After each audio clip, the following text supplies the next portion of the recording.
de quelques et le philologue nous fera aussi un petit peu plus tard. Je vous propose de commencer par le procès-verbaux des séances du 21 septembre et du 9 octobre 2021. Est-ce qu'il y a des questions d'adresse? Oui, voilà. J'ai vu dans un des points qui faisait, si je me trompe pas, qu'il y avait 13 parcours, 3 et 3. Il y a des choses de caractère, je sais pas et c'était sur quel point? Je crois que c'est le troisième, je pense.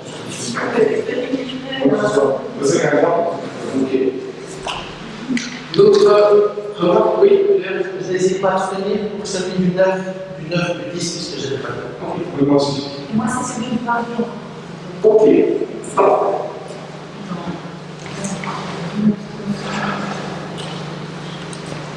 Parfait.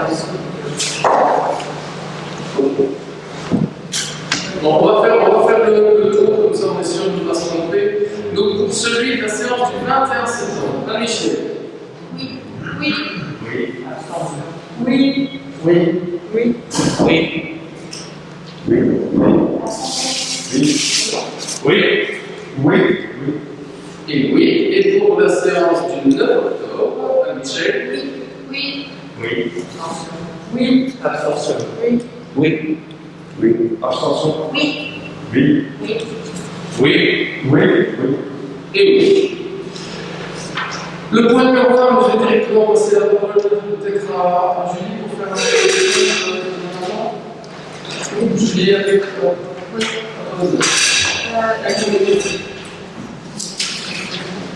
Très bien. On avait sans doute le nom après la présentation de Jonathan. Et donc, Jonathan représente le bureau d'études désigné dans l'appel d'offres, le bureau d'études trajet, bonsoir,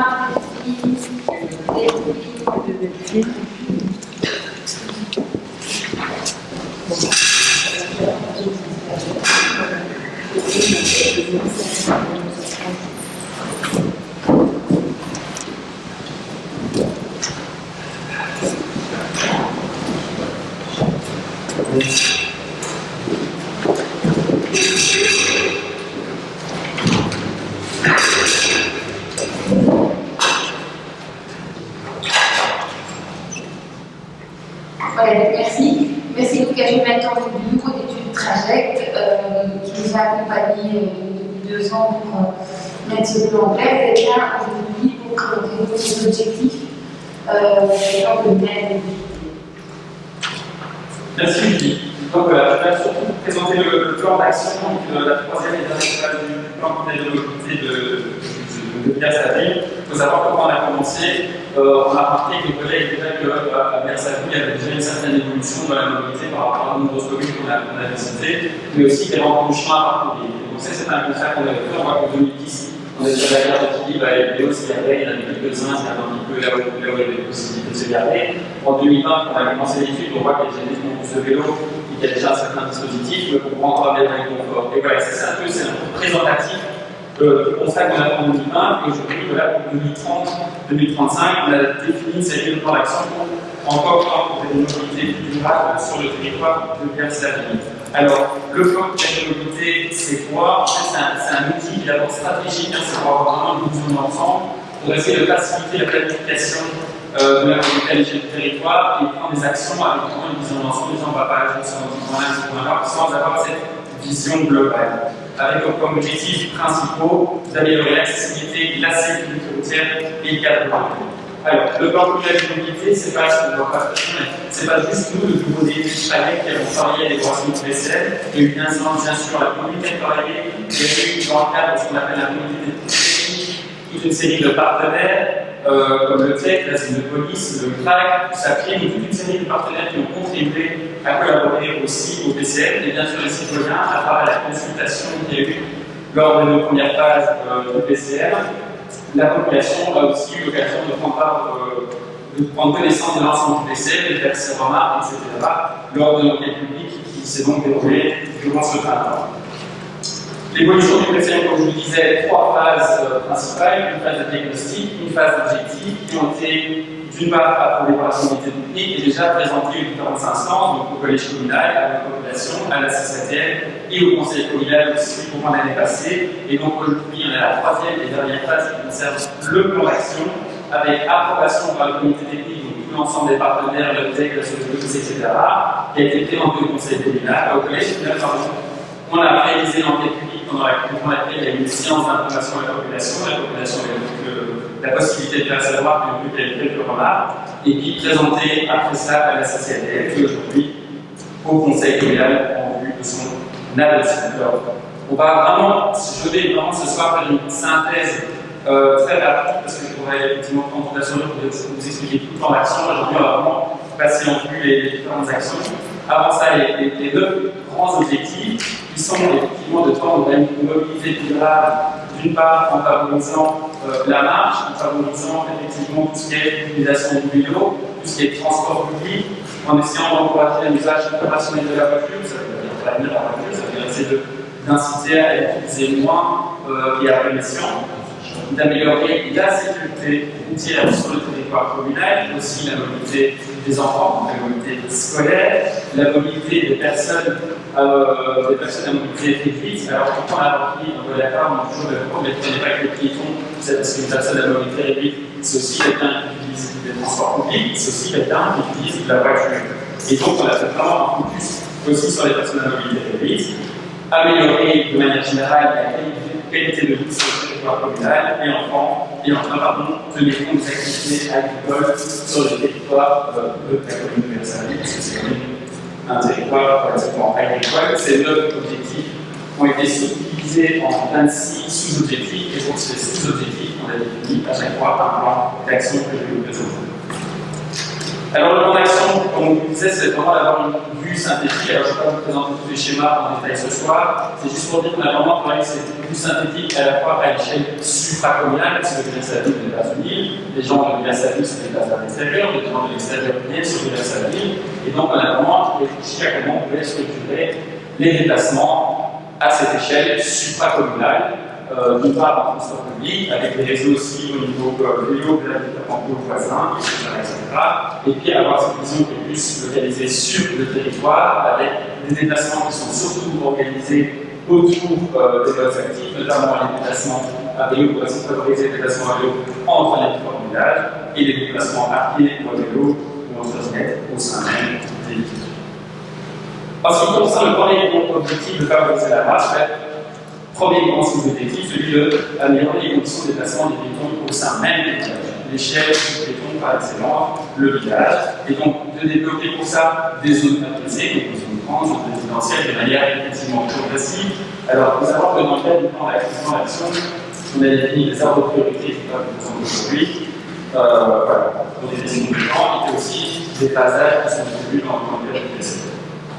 Poursuivre la mise en place d'un réseau structurant pour les piétons, c'est-à-dire que tiens, à un moment donné, il faut développer un petit peu le réseau de trottoirs, mais c'est clair que du jour au lendemain, on ne peut pas aménager les trottoirs de 2050 dans toutes les rues, tous les villages, et donc il faut essayer de hiérarchiser un peu cette planification justement de l'amélioration des déplacements des piétons sur les villages, et donc on a défini au sein, on va pas faire de ça possible, au sein de chaque village un réseau structurant, on a identifié des endroits qui aujourd'hui manquer d'infrastructures pour les piétons parce que c'était prioritaire, soit parce que c'est à proximité d'école, soit parce que c'est à proximité d'un pôle, soit parce que c'est le long d'une route, mais aussi faire des arrêts bus.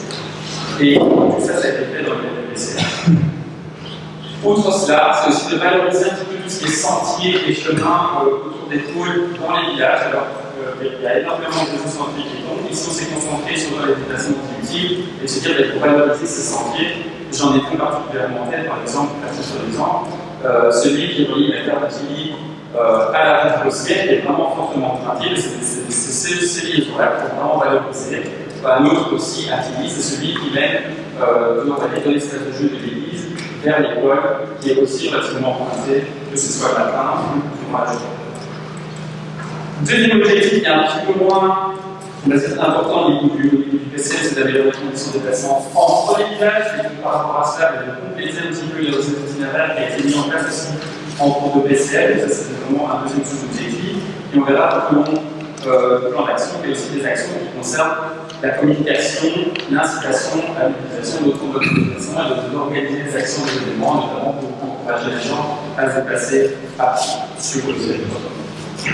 En ce qui concerne l'utilisation du vélo, le premier grand objectif et le premier plan d'action, c'est celui notamment de créer un réseau cyclable au niveau du territoire. Aujourd'hui, il y a des aménagements qui sont faits aussi en lien avec ce qu'on appelle le réseau point nœud, qui a une location touristique. Et donc, dans le cadre du PCM, avec les citoyens de l'entité, on a défini un réseau itinéraire cyclable au niveau de la commune, et donc c'est effectivement aménager ce réseau cyclable. Améliorer aussi les conditions de déplacement entre elles et les voisins, comme on l'a dit, il y a sa vie des États-Unis, et donc poursuivre, compléter et sécuriser les itinéraires vers les territoires voisins, et bien sûr en collaboration avec les territoires voisins, mais aussi en collaboration avec la région. Il faut voir que toutes les actions qui sont proposées aujourd'hui n'incombent pas uniquement à la commune, elles incombent aussi à la région pour ce qui est du droit régional, elles incombent au TEC, elles incombent à la SNCF, donc à toute une série d'acteurs. Outre le réseau en tant que tel, il y a aussi tout ce qui concerne le stationnement, qui est aussi relativement important pour les cyclistes. Et comme on l'a vu dès le début, c'est important d'avoir un stationnement de qualité qui est multiplié. Encore une fois, ça peut avoir 50 ou 100 actions partout dans tous les coins de rue, mais c'est de pouvoir multiplier au fur et à mesure les dispositifs. Et avoir des dispositifs qui sont adéquats en fonction de son utilisation. On n'a pas le même dispositif quand on stationne son vélo pour 20 minutes pour aller chercher son pain à la boulangerie que quand on prend la gare, à bien sa vie. Ou à Tilly, à l'ARS ou à Tilly. Tout ce qui est sensibilisation, il y a déjà des campagnes qui sont menées chaque année sur le territoire de la famille et nous, tout à l'heure, et qui continuent en ce sens, poursuivre ces campagnes d'information, de sensibilisation et aussi poursuivre la facilitation à l'acquisition de vélos. Développer les services, on voit par exemple les anciens territoires régionaux qui ont développé des petites bornes, des stations de pompage, de préparation, mais toute une série de services qui peuvent aussi faciliter les déplacements des services sur le territoire communal. Ça peut être aussi la création d'un point vélo, qui peut aussi éventuellement être développé avec un territoire voisin, dans le cadre communal, qui peut être pouvoir par exemple. En ce qui concerne les transports publics et l'intermodalité, d'une part, c'est aussi développer le confort et la qualité des services aux arrière-bus. Donc, ça veut dire effectivement que ça dépend de leur rôle. On ne va pas occuper de la même manière un bus utilisé par d'autres personnes que la gare de Tilly ou la gare de Villa-Saville. Et donc, vraiment d'avoir des services qui se développent autour de ces pôles. Ça va aussi les rendre plus attractifs, plus sécurisés, plus confortables pour qu'on n'attende pas les pieds dans l'eau, pour effectivement un appui, pour se mettre en lieu, etc. Et donc, de nouveau, dans le cadre du PC, on a identifié les priorités. C'est-à-dire que du jour au lendemain, on va avoir tout qui est optimal à tous les endroits. Et il y a aussi notre hiérarchie qui dépend aussi de l'utilisation ou non du réseau de transport public. On ne va pas mélanger tous les poteaux de bus, un quai de 40 mètres de large avec des abris pour 50 personnes. Voilà, c'est aussi à se réaliser en fonction des besoins. Alors, améliorer le transport public, donc là, on a un petit peu analysé le réseau. Et c'est vrai qu'à sa ville, avec le réseau existant, il y a déjà pas mal de possibilités et quand même une bonne desserte. Il y a le réseau ferry qui permet des connexions assez rapides vers Charleroi, donc Tilly, indirectement de Bruxelles. Effectivement, il y a une histoire de correspondance. Il y a le réseau de bus aussi qui commence à bien se développer avec le réseau de Nord Express qui va vers la ligne ou vers Nivelles, avec des autres liaisons qui sont développées. Et donc, on a regardé comment on peut un petit peu renforcer. Qu'est-ce qui est important pour nous, c'est de voir comment on peut éventuellement améliorer les connexions vers le Genappe et le pôle de l'Anneau vers lequel il y a pas mal de déplacements, quelques positions. Toujours cette connexion concernant la vitesse, mais qui doit se voir aussi dans quelque chose de plus large, notamment avec Genappe, éventuellement aussi avec les diverses. Et effectivement, toujours veiller à la bonne correspondance et à la qualité des services. Et là, on voit bien que ça rentre plutôt au TEC et à la SNCF.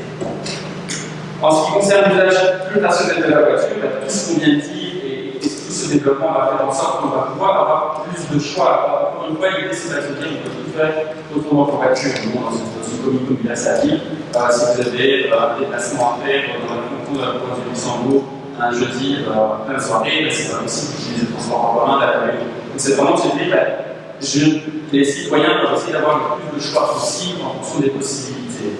Et je reprends toujours cet exemple, est-ce que quand je vais à la boulangerie ou quelque chose qui marque assez fort, parce que quand je vais, par exemple, voter à 500 mètres de chez moi le dimanche des élections, parce qu'on voit un afflux de voitures, et je me pose toujours la question, comment ça se fait qu'il y a tant de voitures, alors que finalement, tout le monde habite à côté. Il y a des gens qui se déplacent.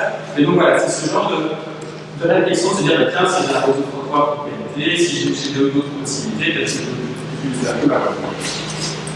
Et donc, par rapport à ça, ce qu'on vient de dire, c'est faire connaître tous les services qui existent aussi en termes de mobilité partagée, les services qui existent sur le territoire communal. Donc, c'est essayer de renseigner ces services-là, de développer éventuellement et renforcer les services qui existent. Il y a des bus qui existent, il y a des organisations qui s'appellent centres des moyens mobiles qui permettent aussi de faciliter les déplacements.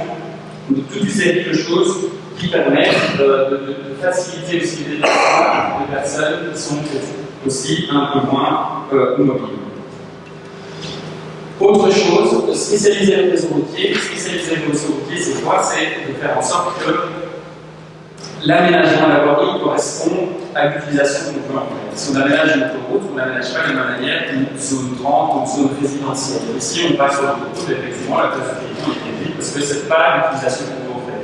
Par contre, si on a dans une petite voirie locale et qu'on aménage avec une voirie de 8 mètres de large en trottoir, c'est clair que ça ne va pas inciter les gens à se déplacer à pied et qu'on va pouvoir utiliser la voiture. Et je me sens en insécurité, il n'y a pas de trottoir, on a une voirie de 8 mètres de large, c'est une autoroute. Et c'est ça la spécialisation de réseau.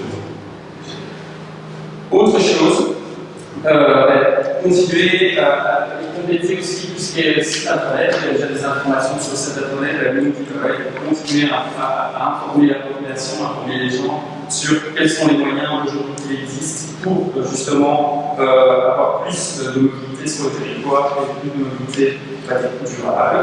Et aussi de nouveau organiser des actions de sensibilisation pour les autres transports. Deux autres objectifs qu'on a identifiés aussi, c'est en termes de développement du territoire, et donc notamment c'est les grands projets liés à ce qu'ils intègrent directement des concepts en matière de mobilité, en matière de cheminement piéton, en matière de perméabilité aussi pour les cyclistes, comment l'offre a été développée en matière de transport public. Donc tout ça c'est aussi important d'y prêter directement attention dans le cadre du développement de grands projets. Pas d'une maison familiale, mais c'est des projets de 40, 50 logements. De se dire, tiens, est-ce qu'on a une perméabilité? Est-ce que le quartier va pouvoir être perméable et faciliter ses déplacements à pied? Ou est-ce que le quartier va faire en sorte qu'il crée une vraie barrière qui fait que le piéton ne peut pas faire des débits? Donc ça, c'est aussi important dans l'aménagement en tant que tel du territoire. Et un dernier point sur lequel on s'est un petit peu moins concentré directement dans le plan projet de mobilité parce qu'il a fait l'objet d'une étude spécifique, c'est tout ce qui concerne l'accessibilité de la ligne de l'ISF. En ce qui concerne la sécurité routière, c'est un point relativement important qui avait été soulevé notamment par la population. La première chose, c'était de définir un régime de vitesse cohérent et de faire respecter celui-ci. Et donc, par rapport à ça, plusieurs actions. Première chose, il y a certaines entrées d'agglomération qui ne sont pas toujours idéalement localisées, notamment sur la route de train, etc. Et donc, on a fait des propositions disant qu'il faut que ce soit clair et lisible pour les automobilistes. Dire, tiens, là, je rentre dans une agglomération, je dois ralentir. Là, effectivement, je suis peut-être hors agglomération, peut-être que je peux aller un petit peu plus vite. Prendre les mesures nécessaires en vue d'inciter à respecter les régimes de vitesse. Là, on l'a vu dans le cadre de données qui avaient été transmises par la commune, qu'il y a certains endroits où effectivement les vitesses étaient relativement bien respectées. Par contre, à d'autres endroits, il y avait effectivement d'importants problèmes de vitesse. Je vais prendre un cas, c'est effectivement sur la N275 entre Vielle-Saville et Marseille, où effectivement la vitesse pratiquée par une grande partie des automobilistes est très importante. On va se dire, oui, mais c'est pas grave, il n'y a personne qui habite là. Non, mais si on veut faire circuler par exemple des cyclistes, vous êtes dans un cycliste, ça veut dire, moi je n'entends jamais la N275, il faut trouver tout ça, ça va faire aussi en sorte que si on fait respecter ces vitesses, si il y a plus de sécurité routière, pardon, il y aura aussi d'autres modes qui vont se développer, parce que vous traversez les conseillers 275, voilà. Et puis c'est une question aussi d'accidentologie, il y a des magasins, des programmes notamment en termes de sécurité routière, il y a aussi des carrefours accidentogènes. Le cas que vous connaissez, c'est celui effectivement de la nationale 1-3 et la Catalogne, où des budgets sont prévus depuis un certain nombre d'années par la région wallonne pour développer et sécuriser ces carrefours-là. On se doit d'essayer de remarquer le coup et d'insister là-dessus. Autre chose qui est vue aussi pendant le cadre de l'enquête publique et du plan de consultation, c'est un des grands parcours sécurisés, c'est celui formé entre l'année 1975 et la Crézon, donc dans le club de Marseille, qui est aussi relativement actif.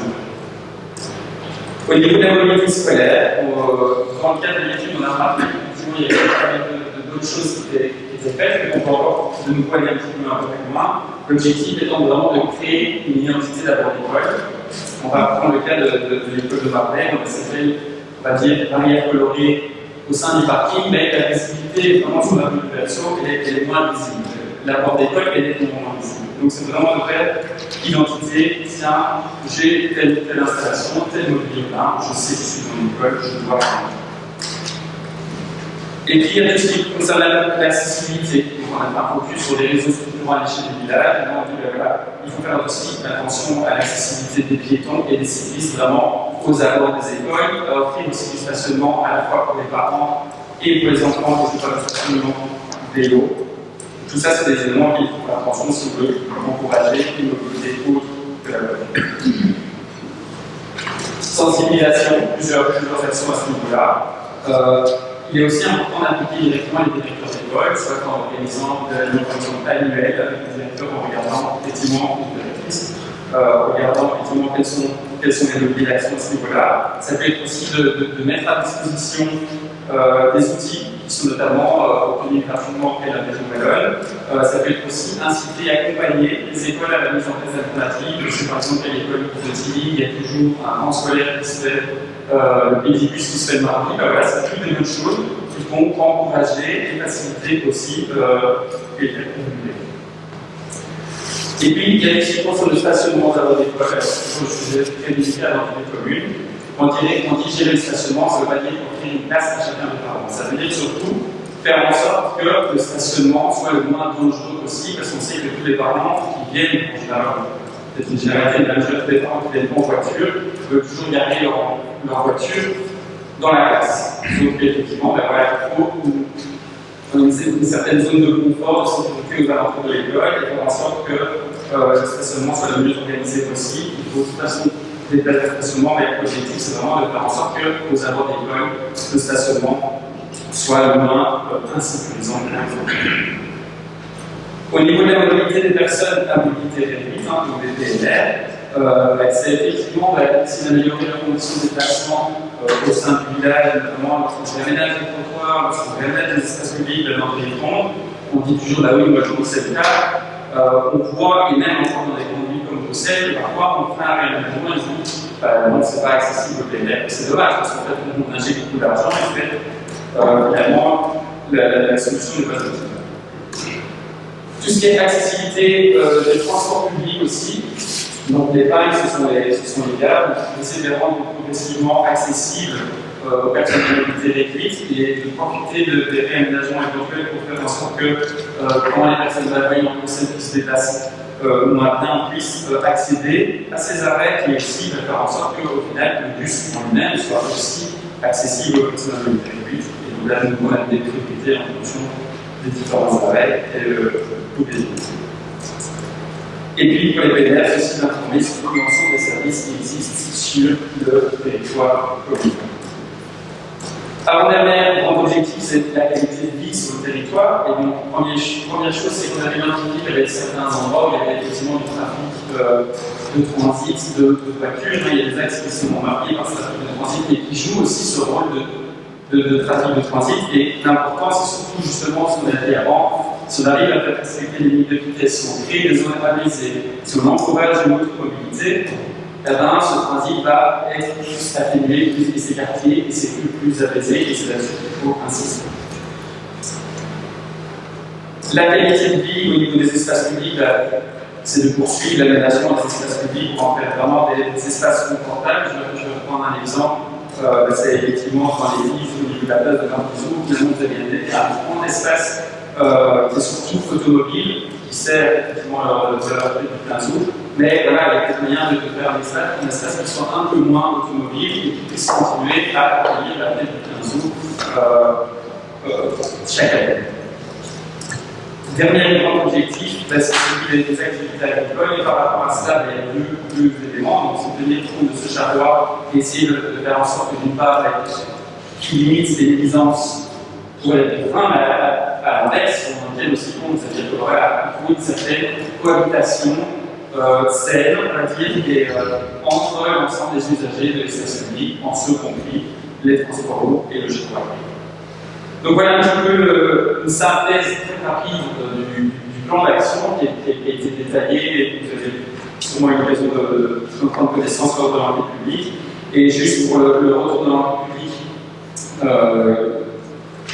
les principales remarques, en fait, ce sont des remarques qui sont déjà intégrées dans le plan d'action, notamment au niveau des piétons, des sentiers, des domaines, des abattements, ils vont faire des éléments importants. Tout ce qui concerne l'infrastructure piétonne, voilà, l'étude du contournement de la BI, ça a été fait dans le cadre de l'étude annexe, on va dire, au PCM. Tout ce qui est déplacement à vélo, de favoriser les aménagements cyclables, la signalisation, favoriser. Alors, le panneau technologique, c'est un peu technique, mais c'est un panneau qui permet aux cyclistes de choisir sa place, soit sur la route, soit effectivement sur le trottoir leurs endroits, et ça concerne la rue de Marseille ici. En ce qui concerne le stationnement, aussi la gestion du stationnement, et puis tous les éléments liés à la sécurité routière, avec les problèmes d'excès de vitesse et les problèmes de sécurisation des parcours. Donc voilà, je ne vais pas passer en détail, mais tous ces éléments qui en fait se retrouvent dans le plan de mobilité. Voilà, donc pour une synthèse.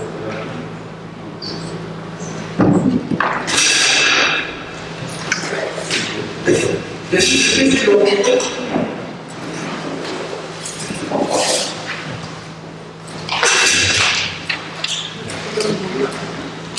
J'avais le journal comme le numéro de. Voilà. Oui, Daniel. Moi, je me posais la question de la phase de diagnostic. J'avais mis en avant la question du parking qui est parfois organisé sur les trottoirs, notamment à Marseille. On fait que c'est quand même un problème, notamment une version sur à 38 ans le parmi Carrefour. Parce que la gorge, par exemple, c'est parfois compliqué au niveau du centre médical, etc., de se passer. Déjà en tant que piéton, en tant qu'aimé, c'est possible que c'est impossible, avec une poussette dans une scénario.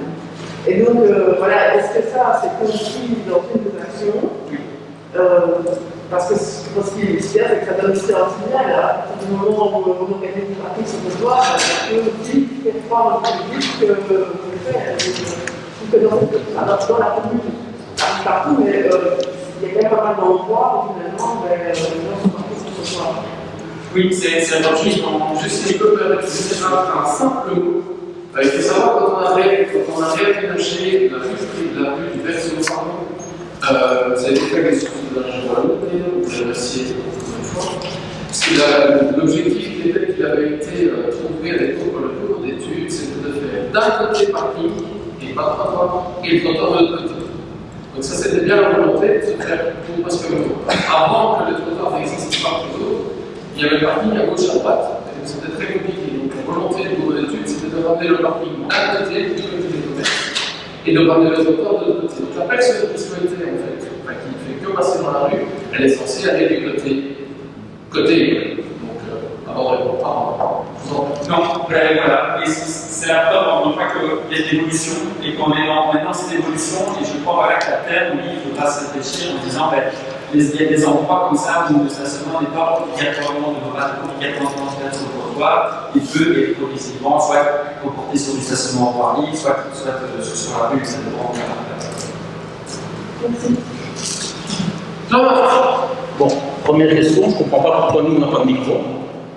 Je sais pas. J'ai bien l'opposition n'a pas grand chose à dire, mais certains conseillers de la majorité disent que oui. Donc on aurait pu mettre un micro sur deux. Bon, ça c'est un petit détail. Concernant. Oui. Toutes les explications que vous avez données au cours, c'est simplement lié au fait que vu qu'on a mis des tables plus loin, les gens à cause du Covid, les filles, la technique ne permet pas d'amener le micro jusqu'à ces extrémités. À ça, je vous répondrais qu'on aurait pu mélanger, mais à conseiller d'opposition à côté de la majorité, ça ne mangeait pas pain, nous on a pas de micro. Bon, on va régler ça tout de suite si tu veux. Moi, j'ai pas de souci, est-ce qu'on était totalement les micros? Comme vous voulez. Maintenant, c'est pour revenir sur au 21 juin, au Conseil communal avant les vacances. j'avais soulevé le point qu'on signe tous, conseillers majoritaire comme opposition, une lettre en demandant où on en était au niveau du rond-point de Colreuil, plus... On fait des dizaines de kilomètres de trottoir grâce à ce plan de mobilité en fonction de population. Oui, mais ici, au rendez-vous dans les années, pour savoir si mes enfants, mes petits-enfants verront ce carrefour sécurisé comme le rond-point à la grande route. Je sais pas. Mais c'est une question effectivement qui dépend de la région wallonne et Mais oui, c'est toujours. Mais attends, pour donner un autre exemple, comme Jonathan l'a dit, les enjeux du plan communal de la mobilité dépendent de la commune, mais d'autres acteurs aussi. Et donc pour donner un autre enjeu, c'est la piste cyclable sur la chaussée de Namur, qui est aussi une priorité, par exemple, à ce niveau-là. On croise tous des cyclistes, parfois la police vie à ce niveau-là. Et il se fait que récemment, j'ai encore appris qu'une des divisions de l'environnement avait refusé le permis parce qu'il fallait abattre les arbres qui se trouvaient sur le côté droit de la chaussée de Namur. Et donc, du coup, pour ça, ce département a pour l'instant mis un avis défavorable pour ce projet. Et donc, c'est des projets comme ça qui, malgré le fait que nous, la commune, on a dit qu'on soutenait, qu'on ne mettrait aucune barrière, etc., à la réalisation, malheureusement, pour des raisons qui ne sont pas miennes, voilà, les arbres là, c'est plus important que la piste cyclable. Donc, pour l'instant, pas de piste cyclable. Et donc, pour l'instant, on pousse la voiture. Heureusement qu'il y a les trains pour décarboniser. Oui. À ça, je répondrais qu'on parle d'un problème de stationnement. Il serait peut-être bon de signaler avec un panneau lumineux, je sais pas, un grand panneau lumineux en mettant parking communautaire 25 places. Quoi. Parce que celui qui vient à Villars-la-Ville à Marseille pour la première fois, il ne sait pas que 100 mètres de moyen à parking. Ce qui se passe, c'est que pour le parking communautaire, c'est comme pour les écoles, les parents veulent se garer le plus près possible de la classe, et donc du coup, marcher 15 mètres en plus pour aller au parking communautaire, ça les arrange moins. Donc moi, je ne sais pas être derrière chaque voiture, c'est de l'éducation, c'est du citoyen. Mais on a un nouvel agent constatateur qui passe, malheureusement, même devant chez moi, si les gens sont mal garés, ils vont vers la mise. Et quand ils auront eu une fois ou deux la blague, ils prendront le réflexe de les garder un autre. Mais ça, très clairement, il y a déjà un certain nombre de PV qui ont été dressés par la police. Malheureusement, ou heureusement, les gens qui sont attrapés par PV n'en font pas la publicité, personne ne le sait. Mais les chiffres sont là. Et donc, des PV, il y en a qui sont dressés pour les. Voilà. Comme les gens qui sont en face de la boucherie, qui sont à contre-sens, garés fréquemment dans le passage. Et dans le tournant. Mais maintenant, pour libérer Jonathan, est-ce que vous avez des questions par rapport à la présentation qui a été faite C'est beaucoup de bonnes intentions, bien plus qu'à la réaliser. Oui, Pierre. Effectivement, maintenant on a un plan d'action, c'était très bien. Maintenant, plus de la mise en œuvre, est-ce que la mise en œuvre sera aussi discutée en conseil communal? Est-ce qu'on n'a pas l'occasion d'en parler? Alors, la mise en œuvre, franchement, il y a déjà plusieurs choses qui ont été faites durant le plan communal de mobilité, et je l'attends pour en témoigner, et plusieurs points qui seront faits dans les prochaines semaines et qui seront encore votés ici au conseil communal d'aujourd'hui, et d'autres points qui sont prévus au budget 2022.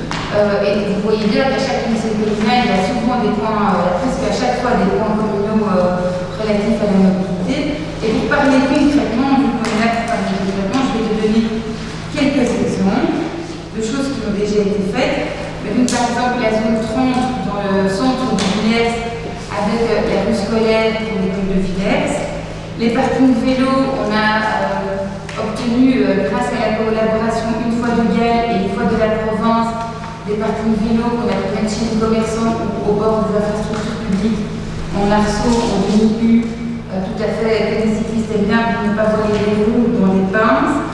On a fait plusieurs pistes cyclables, la piste cyclable de Chassard, encore en train de se réaliser pour l'instant.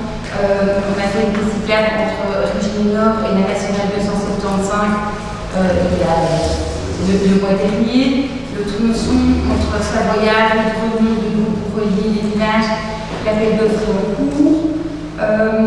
La rue de Frasnes, où dans le plan communal, dans le plan communal de mobilité, c'est pointé comme un point noir, parce qu'il y a un hameau sur cette route de Frasnes où personne ne respecte le 50, c'est vraiment pointé comme un point noir, et il y a un aménagement qui passe ce soir pour participer à un changement.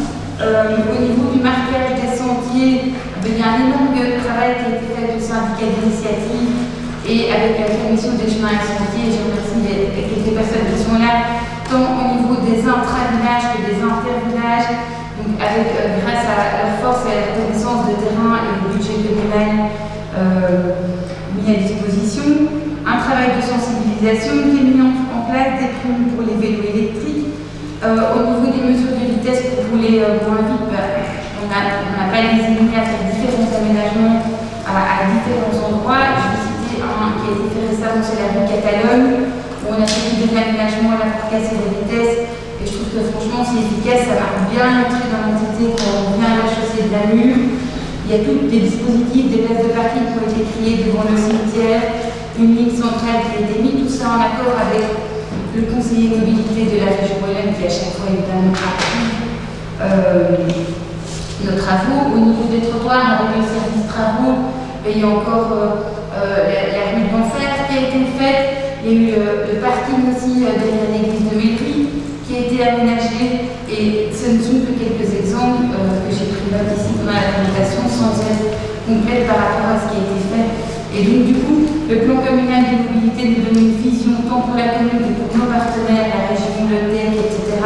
et la province dans ce qu'il y a à faire. Mais au niveau communal, moi, je trouve qu'on va vraiment dans le bon sens à ce niveau-là, qu'on n'a pas attendu le vote de ce soir pour pouvoir commencer à travailler et qu'il y a déjà plusieurs choses qui sont installées ou en phase de l'être.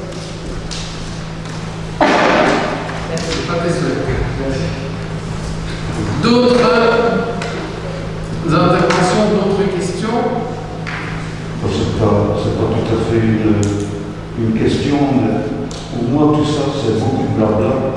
Pour ne pas citer des exemples, il a eu tantôt une parole malheureuse, accéder chez des copains par un trottoir, ça fait des années que je demande ça.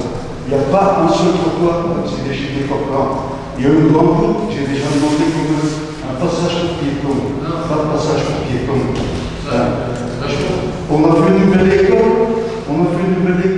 pour y accéder et les avoir à l'école. C'est épouvantable. Et il y a des tas de choses comme ça. On fait des trottoirs, et puis les trottoirs ils restent dans des entretiens. Les gens ne mangent plus dessus, c'est plein d'air. Voilà. Donc, je ne suis pas d'accord sur ce que tu dis sur les abords de l'école. Parce qu'on a très clairement dit à l'époque qu'on ne faisait pas toute la rue du culot pour ne pas démolir ce qu'on faisait pendant les travaux d'école. Maintenant, on est en train de terminer l'étude pour achever le restant des travaux jusque dans le fond. Et c'est tout simplement quelque chose de rationnel. Quand tu as des centaines de milliers de tonnes de béton qui passent sur un nouveau travail que le démolir, tel que le travail en mode de savoir. Et c'est pour ça qu'on n'a pas été fait. Et la critique que tu fais aujourd'hui, tu le sais très bien qu'on a fait ce travail. Mais c'est bien critiqué, Jean-Pierre. Moi, je reprendrai tout simplement avec la première dia que Jonathan a présentée dans sa présentation, à savoir 2010, la guerre de Tilly, quelques vélos attachés à la terminale de la barrière, 2020, un parcours beaucoup plus adapté, et 2030, qu'est-ce qu'il en sera? À savoir qu'on est en chemin. Et que donc, il y a plusieurs choses qui ont déjà été faites, qui seront faites prochainement, et d'autres qui seront faites plus tard, parce qu'effectivement, on ne va pas tout faire d'un coup d'une baguette magique. C'est une vision à court, moyen et long terme. Donc il y a peut-être des dossiers qui pour toi te sont prioritaires, mais qui dans le plan communal ne sont pas spécialement mis comme prioritaires. Et donc on va avancer au fur et à mesure, c'est en place, mais on ne doit pas avoir tout fait pour 2024. On va juste aussi rappeler que pour un passage pour piétons installé sur une route nationale, il faut un certain nombre minimum de passages par jour pour pouvoir en obtenir un. On n'a jamais obtenu, on a demandé pour en avoir ici devant la maison communale, impossible d'en avoir. On a demandé pour en avoir au niveau du cimetière de Marbella, vu que le parking est de l'autre côté, impossible d'en avoir. Donc ça, on peut, au niveau des coplans, je pense qu'il y a encore moins de passages qu'ici en face au niveau du cimetière de Marbella. Donc voilà.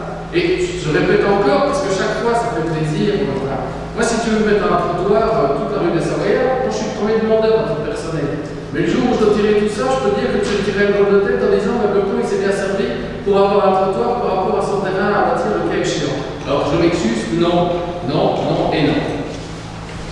Tu me racontes toujours la même chose. Ben oui, mais en vrai, si tu veux me faire un cadeau de plusieurs centaines de milliers d'euros, je refuse. Par contre, on a fait, tant mieux qu'on en ait fait, on en a fait un chasseur, il n'y a jamais personne. Jamais. Le vélo, à chasseur, il roule sur la route. On a fait piscine. Donc, l'avantage du chasseur, c'est que c'est justement une Et je pense plus souvent que toi là-bas. Hein.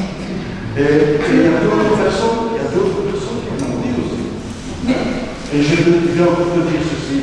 On a fait un trottoir là-bas. Pourquoi? Parce qu'il y avait un, on n'a jamais entretenu, il y avait des dalles, elles étaient cassées. On n'a jamais entretenu, c'est pour ça qu'on a dû en faire un. Ça c'est vrai, quand j'étais petit, je connaissais déjà cette piscine-là qui était totalement détériorée. Ça c'est vrai. Le chapeau, on a parlé du chapeau. Vous avez montré l'exemple et d'éliminer les chapeaux comme ça. Mais il faut quand même bien que ça c'est quand même meilleur. Parce que tu viens de nous dire qu'il y avait des manquements au niveau des Combien de fois je dois le véhicule de la commune avec. Je ne t'ai pas interrompu, Jean-Pierre, et au moins la politesse de m'écouter. Julie, tu voulais ajouter quelque chose? Peut-être, ça m'étonne que personne n'en parle, mais c'est pas plus mal en fait, parce que ça n'en valait pas la peine. Mais donc, vous avez tous reçu un courrier demandant le report de cette approbation, parce que soi-disant la population n'a pas pu en prendre connaissance. Donc, je rappelle que ce plan communal respecte une structure tout à fait standard, commune à toutes les communes et imposée par la région wallonne qui subsidie ce plan. À savoir une phase 1 avec un diagnostic, une phase 2 avec des objectifs, une phase 3 avec un plan d'action. Chaque phase est composée et approuvée par le comité technique, le collège, le conseil, la CCATM. On a fait une consultation publique avec les documents, l'ensemble du PCL qui a été mis sur le site internet. Et aujourd'hui, on se retrouve donc pour la dernière étape. Après 2 ans de travail, parce que l'approbation de la collaboration avec Traject s'est passée en 2019, plus ou moins à cette époque-ci, je crois que c'était en octobre 2019. Ça fait 2 ans qu'on travaille avec eux. On a fait des réunions avec les cyclistes, avec le GRAC, avec différents interlocuteurs intéressants pour faire avancer la réflexion, avec le TEC, avec la mairie, avec la région. Et donc, du coup, comme certains disent, il y a urgence pour le climat. Donc, on va quand même pas reporter, il est temps d'y mettre. Donc, du coup, moi, je propose à chacun de voter avec un oui franc et massif par rapport à ce plan ambitieux et plein de perspectives pour notre commune. Et je remercie Jonathan pour son excellente collaboration et son travail. Merci Jonathan. Bon, c'est une question alors d'un point de vue pour la présentation. On va laisser Jonathan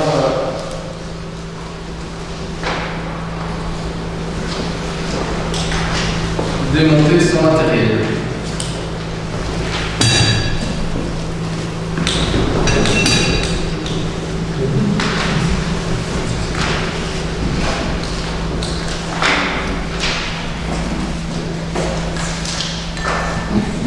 Merci.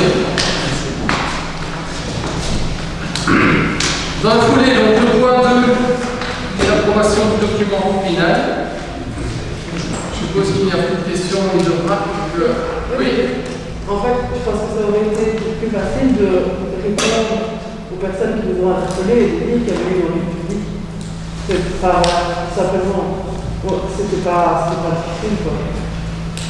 Ça, je comprends pas. Il y a quelqu'un qui a préparé le truc. Mais je me dis, ben voilà, quelqu'un interpelle. C'est vrai, il y a eu un envie public. Mais vous pouvez savoir répondre. Vous leur répondez, vous les contactez, vous leur dites. Écoutez, il y a eu une enquête publique, il y a eu des démarches qui ont été faites et suite à ça, le plan a été. Mais quelqu'un qui ne l'a pas répondu, elle a parce que tu as bien répondre, tu ne l'as pas répondu. Mais moi, je ne dis pas à qui dans le Non, mais tu as su le aussi. Moi, j'ai reçu le mail. Mais donc, du coup, vous pouvez terminer juste oui. Si tu me demandes ça, si moi j'ai répondu, moi j'ai reçu le mail, mais moi je n'ai pas le dossier. Et donc, ce n'est que quand j'ai été à la commune que j'ai pu prendre connaissance du dossier, comme ça, d'accord. et voir, ok, ça ressemble assez fort à ce qu'on avait mis en enquête publique. Mais moi, je ne veux pas savoir avant que c'est le même document qui n'a pas eu d'argent, qui n'a pas été amendé. Et même aujourd'hui, je ne peux pas dire ce qui a changé exactement. Je ne peux pas comparer deux blocs comme ça, notamment pour voir s'il y a eu des changements. Donc c'est ça que ça aurait été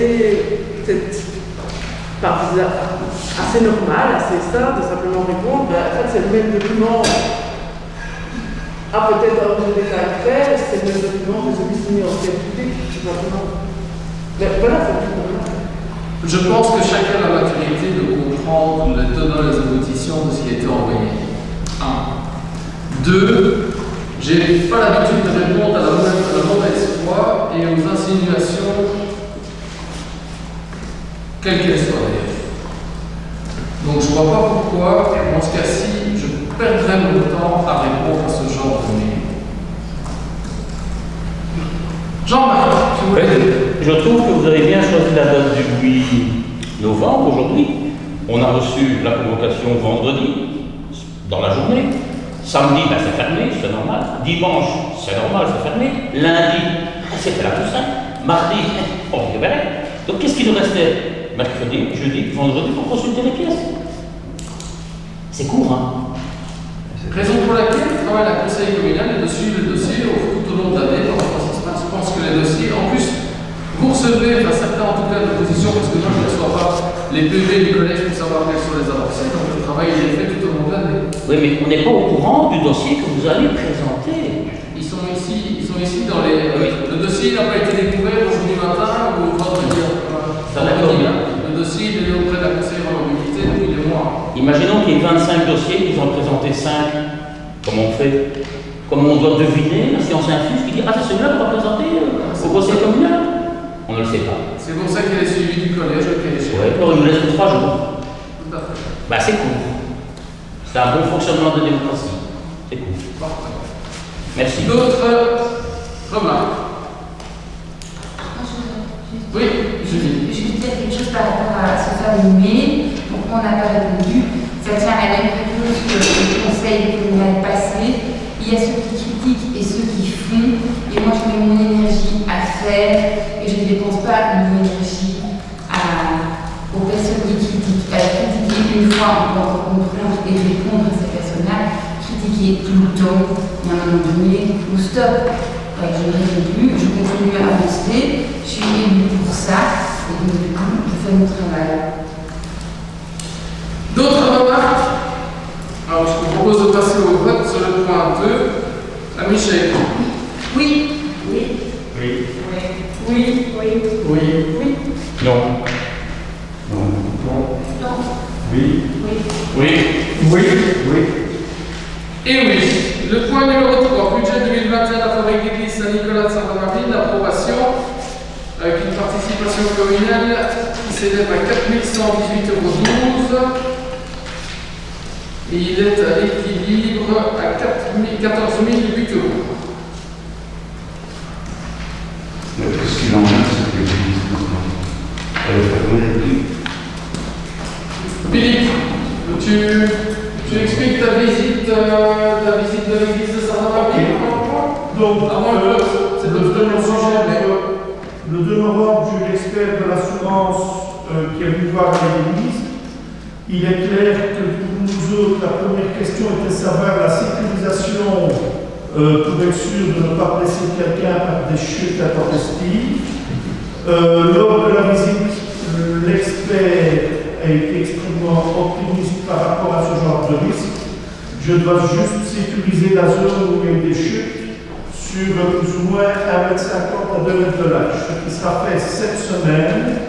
L'ordre a été donné à la société de nettoyage de faire un nettoyage à fond de l'église, que j'essaierai que ce sera fait pour ce week-end, mais je ne sais pas comment le garantir aujourd'hui, puisqu'il s'en a été commandé ce matin. Nous devons encore sonder, parce qu'avec l'expert, j'ai commandé faire un fameux boulot pour voir tout ce qu'on a encore des risques que le plafonnage peut tomber.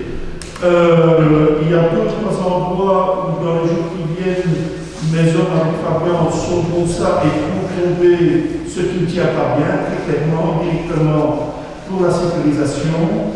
Nous avons aussi remarqué la gouttière a été réparée l'année passée, mais apparemment il y aurait peut-être un problème ou l'autre, donc je vais demander à mes services une vérification complète de la gouttière et de solutionner tous les problèmes qu'il y a, parce que c'est quand même des infiltrations qui viennent de cette gouttière qui ont provoqué quand même les problèmes.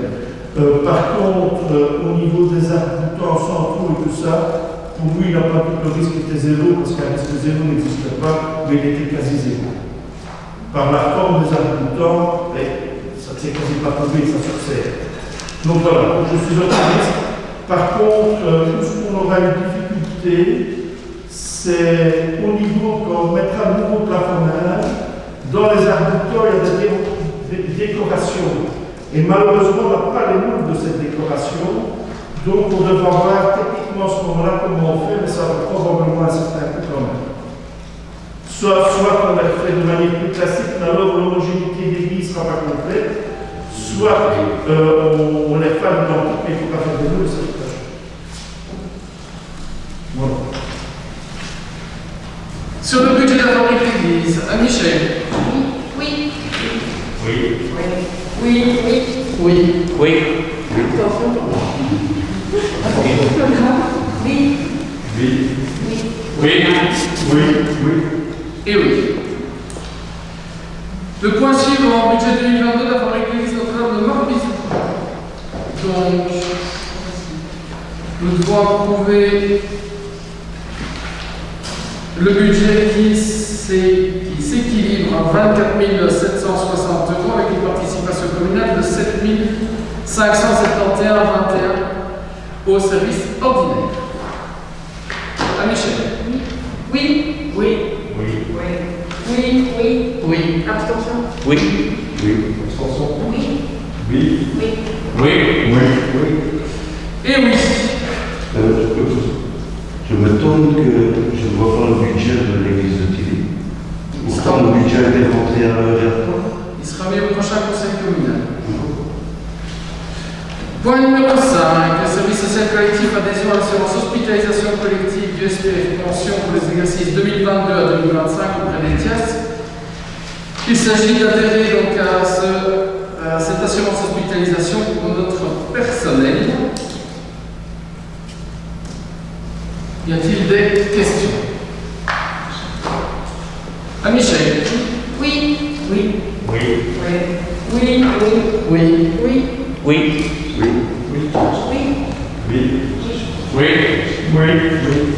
Et oui. Point suivant, centimes additionnel exercice 2022 en ce qui concerne le précompte immobilier. Donc nous laissons le taux aux 2500 centimes additionnels comme l'année passée. Des remarques, des questions? À Michel. Oui.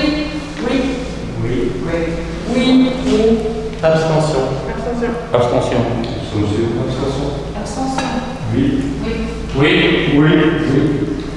Et oui, le point suivant concerne les centimes additionnels à l'impôt des personnes physiques, et donc qui nous maintenons 8% comme l'année précédente. À Michel. Oui. Abstention. Abstention.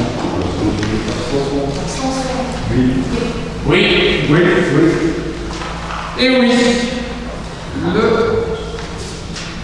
point suivant, mais est-ce que ça vous ennuie de grouper? Est-ce que ça vous ennuie de grouper les points 8, 9, 10 et à la limite 11? Enfin 8, 9, 10 en tout cas, 11 on le verra après. Est-ce que ça vous embête de les grouper étant donné que de toute façon c'est le même débat et on va pas faire c'est pas grave, puisque tout se tient et aura des conséquences sur le point 11, c'est pour ça que je laisse le point 11, donc 8, 9 et 10. Julie? Oui, mais tu vas peut-être les chiffres exacts. Ok, je vais. Donc, il vous est proposé d'augmenter malheureusement le prix de la redevance sur les immondices. Pour un isolé, 60 € au lieu de 50. Pour un ménage de 2 personnes, 95 €, anciennement 80. Un ménage de 3 personnes, 125 au lieu de 110. Et un ménage de 4 personnes et plus, on est à 140 €, anciennement le terme du ménage de 3 personnes.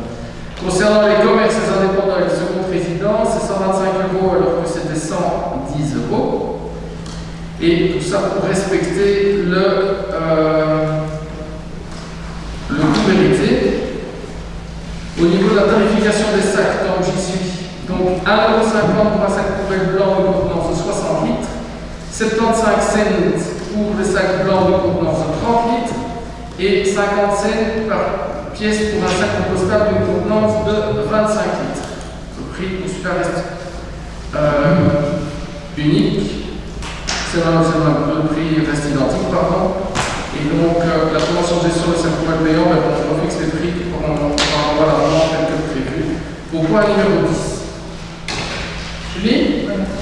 En fait, on est obligé de faire cette augmentation tant du prix des sacs poubelles que de la taxe par rapport au coût de traitement, au coût de collecte, parce qu'en fait, plus on trie, plus ça coûte, plus il faut des camions compartimentés, plus il faut des chaînes de traitement différentes, plus il faut des camions différents pour transporter les déchets.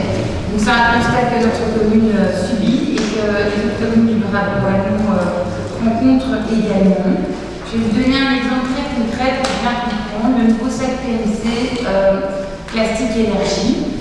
Donc ce sac PMC permet une revalorisation plus large du plastique.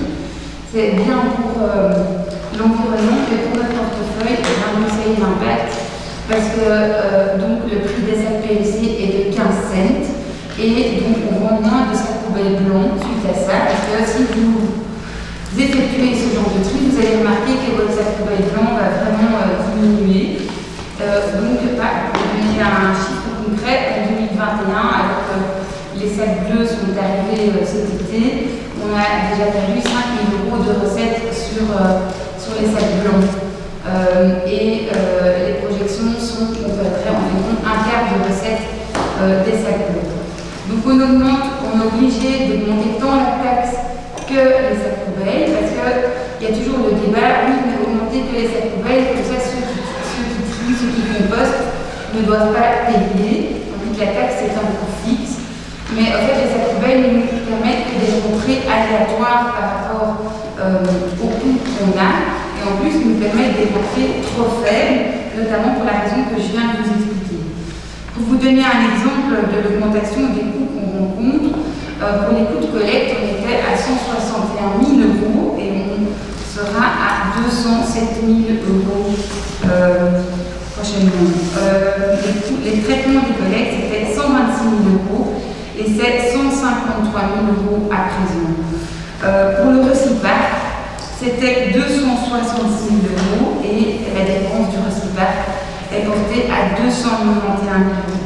Il faut savoir que dans le paiement du coût vérité sont inclus aussi, par exemple, les courriers qu'on envoie pour l'avertissement d'extrait de rôle ou même les rappels qu'on fait aux gens pour rappeler le fait qu'ils n'ont pas payé. Mais tous ces frais-là sont considérés comme des frais liés à la politique des déchets et donc incombent à devoir rencontrer des recettes entre 95 et 110% de la dépense. Avec le nouveau prix qu'on est obligé d'imposer au Fédérois, on n'est même pas sûr de ne pas devoir revenir devant vous dans quelques mois pour devoir faire une indexation de ces prix, tellement les coûts de traitement évoluent et augmentent année après année. Il y a eu, donc tout ça est géré notamment par l'INBW, l'intercommunal du Brabant wallon, parce que ça ne concerne pas le Fédérois, ça concerne finalement toute la Wallonie. Il y a eu une enquête de l'INBW pour remettre tout à plat, pour essayer de repenser l'ensemble de la collecte des déchets.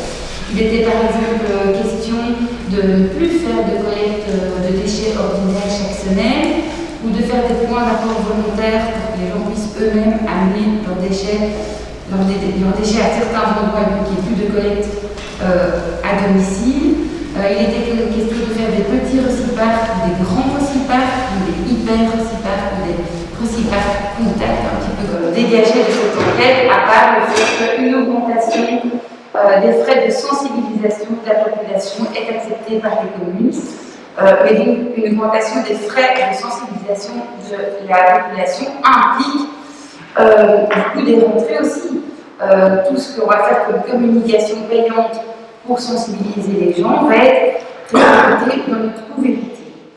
Et alors, j'ai entendu récemment une interpellation du ministre Olivier Marois à la région Wallonne qui interpellait Madame Tellier par rapport à cette réforme du coût-vérité et lui disait mais pourquoi vous n'avez pas réformé cette politique du coût-vérité alors que vous l'aviez annoncé, parce qu'aujourd'hui toutes les communes comme nous sont obligées d'augmenter les taxes et donc d'imposer les citoyens à des dépenses supplémentaires. Et la ministre aurait répondu qu'elle n'avait pas encore le temps de se pencher sur ce dossier. Donc on espère vraiment que cette politique du coût-vérité sera inventée et revue de manière à ce que le trieur-payeur ne soit plus d'actualité, parce que pour l'instant, et en résumé, c'est vraiment ce qui se passe, plus on trie, plus ça compte. Oui, Pierre. C'est pas un problème facile, hein, je comprends, mais c'est pas évident. Mais je pense en tout cas que le meilleur déchet pour moi, c'est celui qui n'a pas été produit. Et donc il faudrait plus de sensibilisation de ça dans notre commune en tout cas, pour que les gens réduisent au maximum les déchets, les emballages jetables, les plastiques, les gommes jetables dans les fêtes, de vinaigre par exemple. C'est vers ça qu'il faut aller. Je ne dis pas que c'est facile à faire. J'entends bien ta remarque, mais on s'était habitué pendant de nombreuses années à former des guides composteurs chez nous. Donc ça veut dire que pour que tout ce qui est compostable reste au niveau du ménage, au niveau du compost, soit réutilisé, même pour les gens en appartement, il y a des solutions qui existent, on a vraiment développé ça depuis beaucoup de temps, ça fait très longtemps qu'on forme ces guides composteurs. Et puis on se retrouve avec une obligation légale à mettre des sacs compostables pour faire une collecte. Et le sac compostable, c'est un coût un coût significatif dans la collecte. Parce que comme Julie l'a dit, ce sont de nouveau des camions poubelles compartimentés avec une partie pour le sac blanc, une partie pour le sac compostable. Sac compostable d'ailleurs, il y a très peu de gens qui l'utilisent et c'est tant mieux, ça veut dire que ces déchets restent à la maison, d'une part. Pas oublier non plus que pour tout ce qui est gros déchets verts ou ce genre de choses, c'est une possibilité quand même importante au niveau du parc alimentaire. Et tout ça va se retrouver après dans le cas échéant dans de la biomécanisation ou Dieu sait quoi. C'est un non-sens total. On a mis en place un système dans un certain nombre de communes, on n'est pas les seuls, et après on se fait quand même rattraper parce qu'il faut déposer un sac compostable au niveau de la collecte de ce côté-là. Et on se fait carrément avoir, et malheureusement, c'est la population qui paye les pots cassés.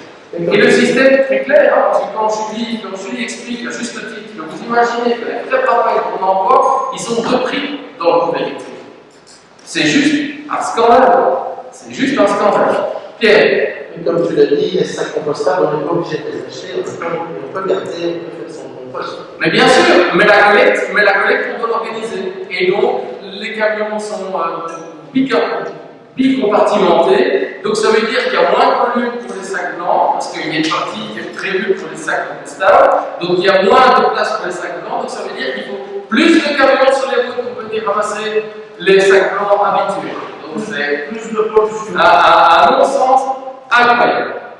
Il n'y a pas moyen de discuter avec l'INDW de ce problème-là, pour l'améliorer et de changer. Mais de toute façon, c'est une obligation légale qui va arriver sur notre. Moi, ce qui me fait plaisir, c'est d'entendre la ministre Tellier qui dit qu'elle va réformer le système. Parce qu'aujourd'hui, comme Julie l'a très bien dit, c'est pas du tout le pollueur-payeur, c'est le trieur-payeur. Parce que dans la situation dans laquelle on est, plus on trie, Nadia l'a dit, c'est d'ailleurs encore sur les enregistrements des conseils communaux, plus on trie, plus on paye, bien entendu. Parce que ça coûte à la population. Là, ce qui coûterait moins cher, c'est encore de rouvrir le déchargement Saint-Guibert et tout vide dedans. Ce qui est un non-sens, on est bien d'accord. Mais alors, il faut qu'on assume le fait qu'à partir du moment. Et Villers-la-Ville n'est pas dans les plus gros. Le Villers-Sois n'est pas dans les plus gros producteurs de déchets de la province. Parce qu'à l'époque, même ceux qui ont réduit leurs déchets de manière drastique, les communes avoisinantes, au niveau des poubelles à puces et ce genre de choses, les prix sont quand même encore plus importants que ça. Il suffit de demander combien pour un ménage de 2 personnes à l'immobilier, plus de 200 euros. Plus de 200 euros pour un ménage de 2 personnes sur les mobiliers. Et encore, parce que avec la poubelle à puce, il y a encore un certain nombre de levées, il ne faut pas un certain nombre de supplémentaires et ce genre de choses. Mais aujourd'hui, le BSO qui voulait faire l'effort de faire 0 déchet, il est quand même couillonné par le système tel qu'il est prévu aujourd'hui. Ben, la mise sur les conscients, donc c'est bien. Jean-Marc. Moi, ce que j'ai un petit peu peur, c'est il y a quelques années que le prix d'un rouleau de 10 sacs c'était 10 euros. Maintenant, on reste à 15 euros. Ça fait 50% en plus. Est-ce que ça ne risque pas de favoriser des dépôts clandestins de chaque droite? Bien entendu. Et sans qu'on les fermiers qui vont payer les pots cassés. Tout à fait. Mais Philippe qui devra les ramasser. C'est vrai, mais on est obligé. Ah oui, c'est bien. Dans cette imposition. Et les coûts ne dépendent pas de nous. On ne peut pas mettre des caméras partout, mais limite, on mettrait des caméras, ça serait encore imposé dans la sécurité de surveillance. parce que bon, on voit des dépôts clandestins, c'est jamais qui.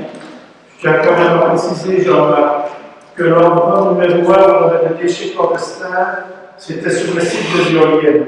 Et moi, j'ai eu un long contact, une longue discussion avec cette société, et je leur ai dit, écoutez, si c'est dans le chemin, c'est à charge de la commune. Si c'est sur votre terrain, c'est à votre charge. Et ils ont eu 2-3 semaines morts complets, hein, pas quelques bazar. Et pour finir, ils ont décidé de mettre des caméras. Et depuis, sur les sites des éoliennes, ça va quand même à commune. Et donc, vous l'avez tout dans les chemins publics. Oui.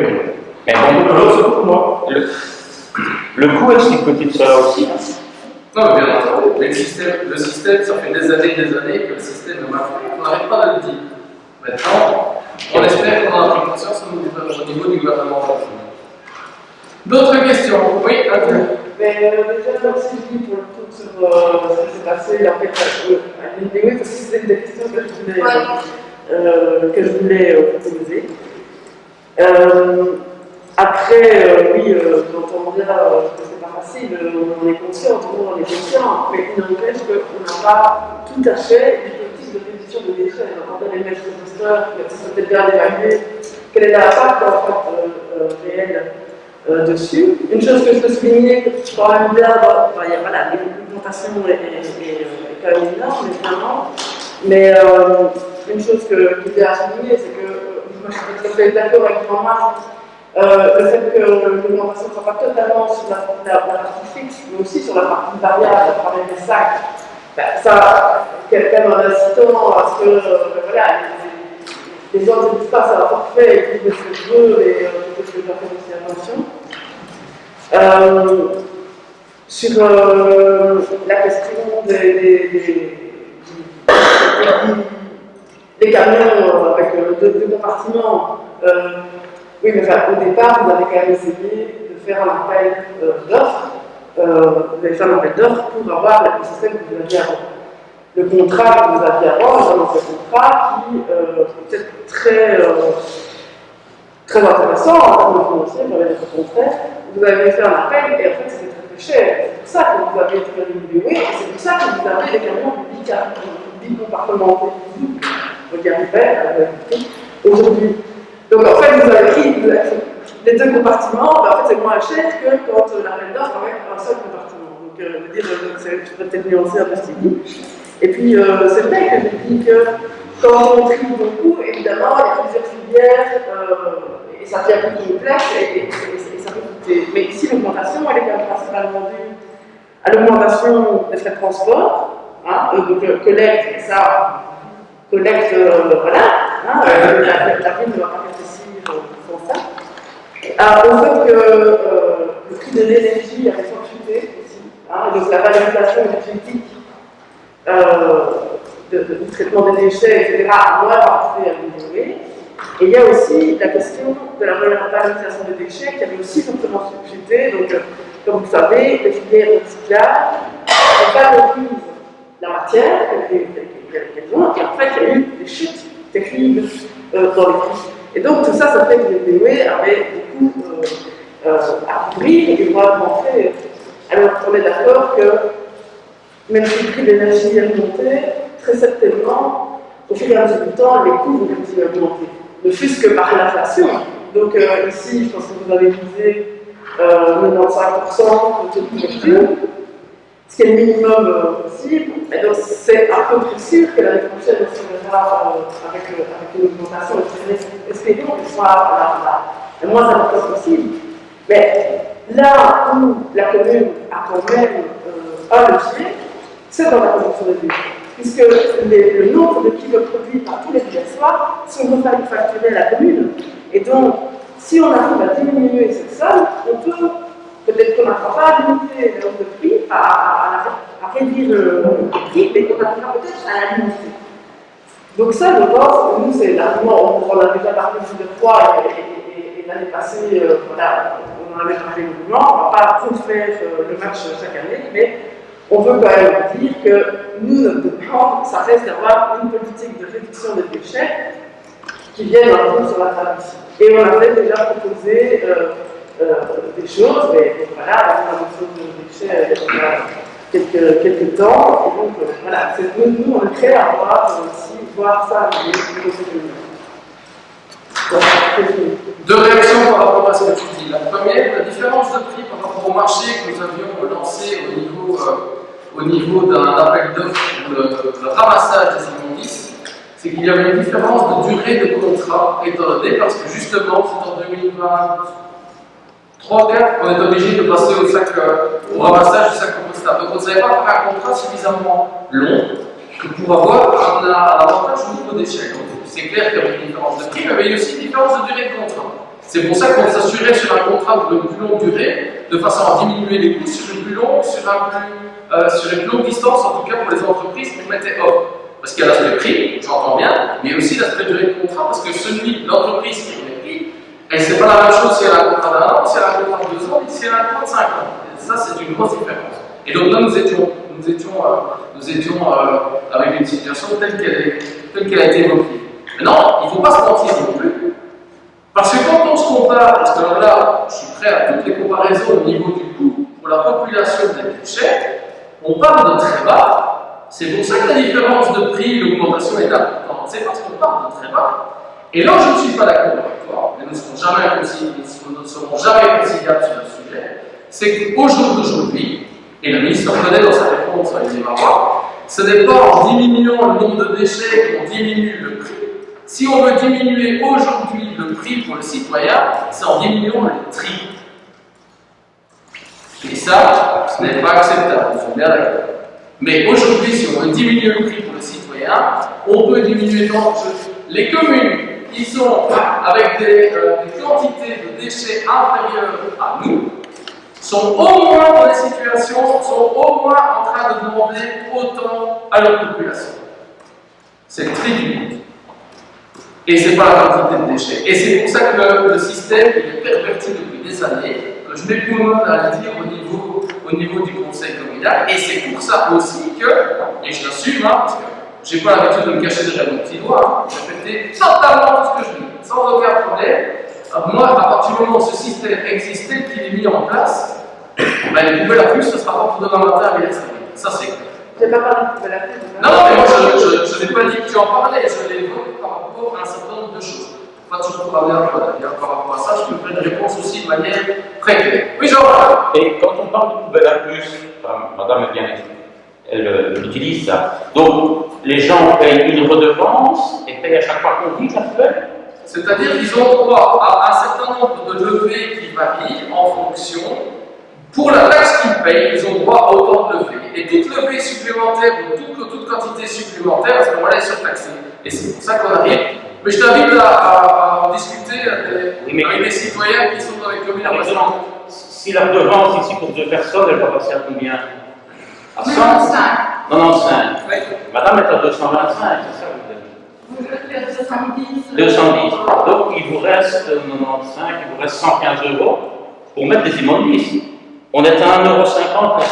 Non, tu te trompes, parce qu'avec les poubelles à plus, je prends je ne connais pas exactement la politique des brouillettes, mais tu as droit par exemple à 12 levées par an. Donc, tandis qu'ici, tu as quand même 52 collectes par an. Donc le service est annuel aussi. Et après, si tu dépasses le nombre de levées qui est autorisé, tu payes en plus. Moi, je croyais que c'était toute la semaine. Il y a Non, le service est différent. Donc, une manière de diminuer le coût, c'est effectivement de non trier ou alors de diminuer le service. Et alors, les différentes manières sont possibles, soit de ne plus faire des collectes hebdomadaires, faire des points d'apport volontaires, mais je ne sais pas trop ce qu'on va mettre. Là, il y a un Marseille, il y a un peu de place, je blague.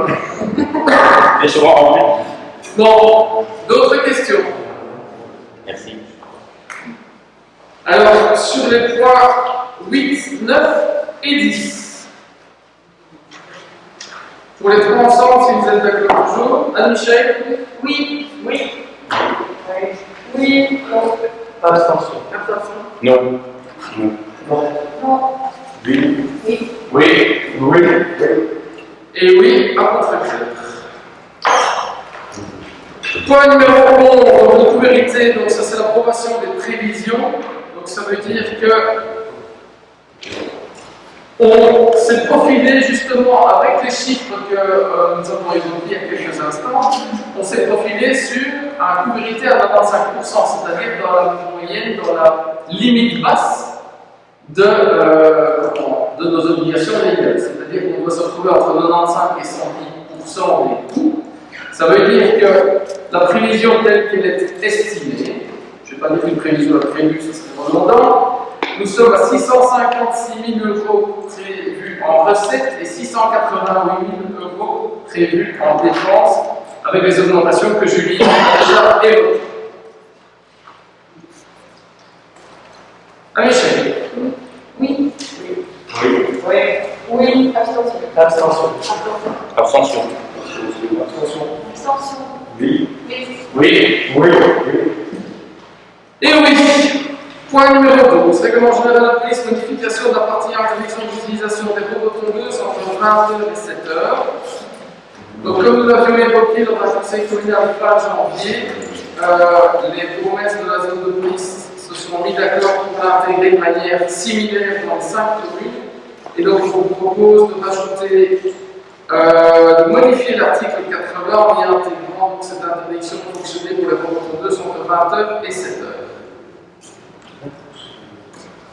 Y a-t-il des remarques ou des questions? On va pas dire non, alors que c'est une proposition qu'on a fait à des enfants. On a discuté à ce moment-là, parce que c'était en cours à la Très bien, comme je vous l'avais expliqué. Et comme je vous l'avais expliqué, j'ai pris les dates pour être. J'ai pris les ordres du jour. Ça a été évoqué au collège de police du 4 juin 2021, la demande du bourgmestre de Mont-Saint-Hubert. Nous avons eu le conseil communal fin juin où nous avons demandé à porter le dossier, vu que nous étions engagés auprès entre bourgmestres d'avoir un règlement unique pour les 5 communes, comme je viens de le dire. Le 2 juillet, au collège de police, nous n'en avons pas parlé parce qu'il y avait d'autres sujets qui étaient plus urgents et plus importants. Nous avons laissé le temps, en fait, à partir du 4 juin, par rapport à un certain nombre de semaines. C'est pour ça que nous n'avons pas tranché à ce moment-là pour que les communes s'accordent pour voir exactement ce qu'il en était, pour se renseigner auprès de vétérinaires et ce genre de choses. Et voir ce qui était fait par ailleurs pour l'approuver, comme je l'avais dit, donc à un collège de police suivant, qui est le collège du 30 juillet 2021. Pas de question à Michel. Oui.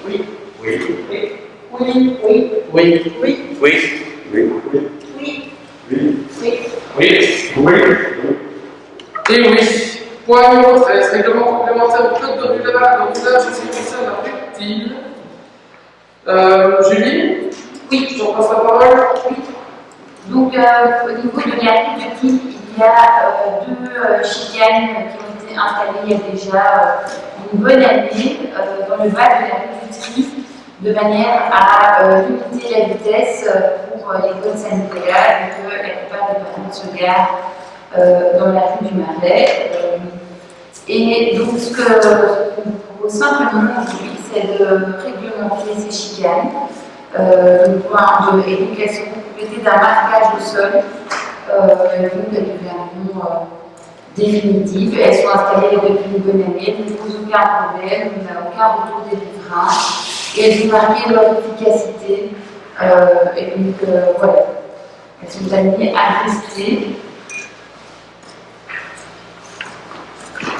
Pas de commentaire à Michel. Oui. Oui. Oui.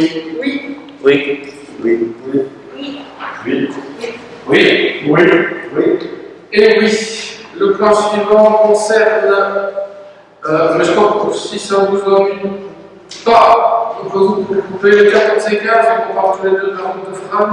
Si vous voulez en mode séparé, je n'ai vraiment pas de souci, mais Julie, tu nous fais un petit descriptif justement par rapport au plan communal de mobilité. On a déjà des choses qui se. C'était un peu le point noir du plan communal de mobilité. Et lors de l'enquête publique, justement, certains riverains s'étaient manifestés par rapport à ça. Donc, on était les rencontrer. Et en fait, pour l'instant, depuis le feu de Californie, c'est du 50. Jusqu'après la rue Piromont et jusqu'après François de l'agglomération. Or, c'est pas très cohérent de faire du 50 au milieu des champs et puis d'arriver finalement à Solano, etc. Ce qu'on vous propose de faire, c'est de imposer le 50 vraiment au niveau du hameau et pas plus bas. Donc à partir de Californie, ce sera du 90 jusqu'au hameau. Pour faire respecter le 50 à cette hauteur-là, on va donc faire une zone d'évitement sur une bande avec un coussin berlinois sur l'autre bande. Donc ça veut dire que quoi qu'il arrive, quand on passe là, on devra franchir le coussin berlinois pour s'avancer sur la rue. Et si on croise, il faudra alterner le passage avec les flèches blanches et les flèches rouges. Et même chose quand on arrive, on sort de l'agglomération ou qu'on rentre, ce sera le même dispositif qui sera mis en amont de ces quelques maisons. Ça permettra aussi de sécuriser la priorité de droite de la rue Piromont et de pouvoir 90 au milieu des champs et 50 à cette hauteur-là. Et alors pour la petite histoire, ce n'est pas pris dans le vote d'aujourd'hui, mais comme ça vous avez l'information complète. Il y aura un cheminement piéton qui va être fait entre ces quelques maisons jusqu'au feu de Californie grâce au service de travaux. Mon collègue Lily. Donc ce n'est pas un trottoir, c'est un cheminement piéton qui va être établi pour permettre aux riverains de ces maisons-là de pouvoir accéder notamment à la bus de cet endroit-là. Donc voilà, je pense que c'est un peu plus pas pour la main, mais pas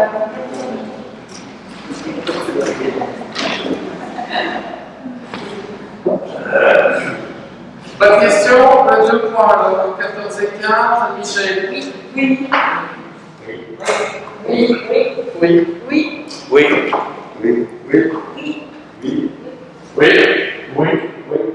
Et oui. Le point numéro 16, c'est un point qui revient. C'était un point que nous avions voté le 21 septembre, avec la déclaration de prescription acquisitive ordinaire par rapport à une parcelle de billets, suite à un permis de bâtir qui avait été délivré en 1979.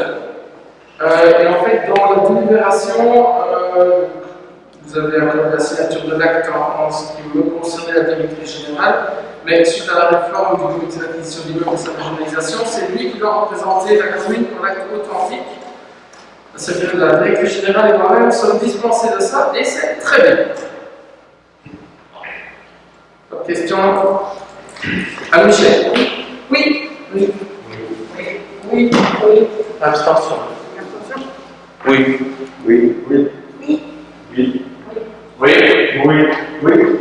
Et oui, le point numéro 17, c'est une modification de la voirie communale à la fin du salon.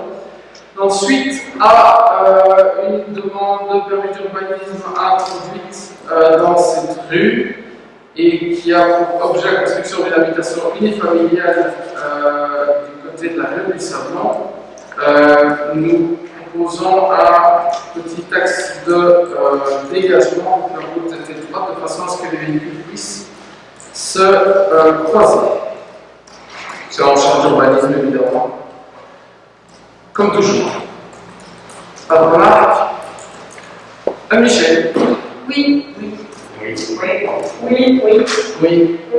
Oui. Oui. Oui. Oui. Et oui. Point 18. Travaux de la chaufferie de Metz, approbation des travaux et du type de procédure. Je fais le point. Pour la synthèse, le corps de chauffe en fait, de la chaufferie numérique, il est totalement percé et donc nous devons absolument le remettre en œuvre. Donc il y a bonne surprise de se rendre compte que la consommation de mazout de l'église est relativement faible. On devrait d'ailleurs que les autres fabriques d'église soient aussi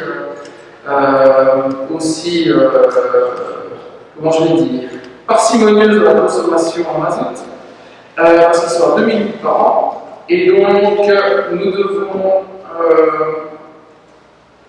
trouver une solution par rapport à cet accident, à cette défaillance, et donc nous devons refaire la chaufferie et on restera au mazout, car si on veut remplacer l'installation existante par des radios électriques ou une autre au gaz, on est vraiment sur des coûts beaucoup plus importants, et la mise en place d'une citerne en gaz est problématique à proximité de l'ancien cimetière qui se trouve autour de l'église. Marc, tu voulais ajouter?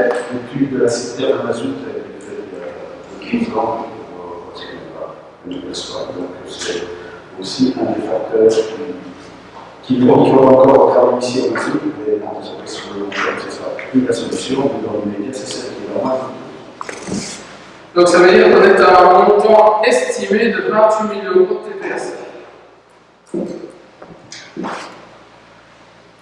Oui, Pierre. C'est quand même pas mal, comme on l'a mentionné. J'avais vu dans l'offre, il y avait une première offre il y a 2 ans, 2019, je pense, autour de 20 000, 19 000 et quelque chose. Et je dirais qu'est-ce qui s'est passé pendant 2 ans, entre 2019 et 2020, comment ils ont fonctionné. Puisque visiblement, ils avaient le chauffage une heure avant la baisse et le coût directement après la baisse. Donc, quelque part, ils gèrent comptablement l'activation du chauffage. En 2019, elle était toujours fonctionnée. Pardon? En 2019, elle était toujours fonctionnelle. Oui. Elle avait souvent appelé pour la réparer et tout ça. Et aujourd'hui, les réparations sont. Ok. On arrive à la fin de la journée. Il faut vraiment la passer. On va préciser que notre conseillère en énergie a calculé toutes les possibilités possibles et que mettre une citerne à gaz, c'est tout bonnement impossible dans les normes imposées à cet endroit. Jean-Marc. Mais je ne sais pas si le dossier est terminé ou quoi. Dans le dossier, on parle de 3 offres. Et j'ai peut-être mal regardé ou quoi. Moi, j'ai vu qu'une offre. Alors, la loi sur les marchés publics est très simple, c'est que nous devons demander 3 offres. S'il n'y a qu'une seule entreprise qui répond à l'offre, ou 2, il n'y a aucune obligation à ce qu'une entreprise réponde aux offres qu'on demande. Et on ne peut pas bien produire avec d'autres entreprises. Pour arriver aux 3 offres, on pourrait peut-être gagner un peu d'argent. Je pense que ça a été fait. Ah, tu Il n'a pas lancé le marché. Ouais. Et malheureusement, voilà. Et on est resté. tant mieux. pour préciser aussi, Jean-Marc, que d'un point de vue technique, il y a très peu d'entreprises qui font ce type de chaudière. Les chauffagistes classiques ne font pas ça. C'est des gens qui sont spécialisés dans les bâtiments industriels et dans les églises qui les font. Donc ça réduit méchamment le pareil. Ok. Il n'y a pratiquement qu'une fille. On avait que Attention avec le petit. je me tombe quand même, on ne sait pas mettre de l'eau au gaz. Écoute, l'analyse a été faite sur la conseillère à l'énergie. D'abord, il fallait plus de modifications et la citerne au gaz qui était sur la partie à côté qui est l'ancien cimetière. Mais c'est quand même beaucoup plus propre et moins bon niveau. Financièrement, aujourd'hui, c'est ce qui était le plus coûteux. C'est peut-être plus coûteux que rester au mazout. Vu la faible consommation. Je parle de l'alimentation. Ah oui. Le coût du gaz, c'est moins coûteux. Il faut aussi préciser une chose, c'est que ici c'est une réparation importante qui sait se faire rapidement. On est dans l'urgence. Si on remet un tout nouveau système, ça veut dire qu'on n'utilise pas cette église cet hiver. C'est ça qu'il faut se rendre compte aussi. C'est aussi ce problème-là qui doit être réglé. On a eu un problème, c'est ça qu'on a vu. Là, avec la chaudière, il y a un problème, on sait où est le problème en chauffage, et qui augmente la demande de ce type de matériel. Donc voilà, Il y a aussi des industriels, des chaudières industrielles qui doivent tout remplacer les plus inondations.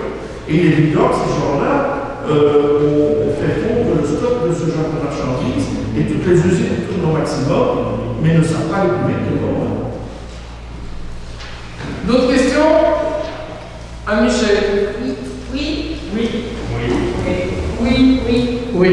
Oui. Oui. Oui. Oui. Oui. Oui. Et oui. Au point 19, la validation du dossier de candidature pour le PODEC. Marc, tu veux dire un mot? Nous avions déjà voté le cahier de charge pour l'appel à candidature de PODEC 2020.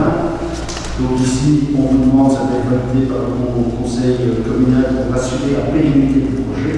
Donc l'appel à PODEC, nous avons reçu un subside pour un volet ressources humaines et un volet investissement. Le volet ressources humaines, c'est 25-26 000 euros.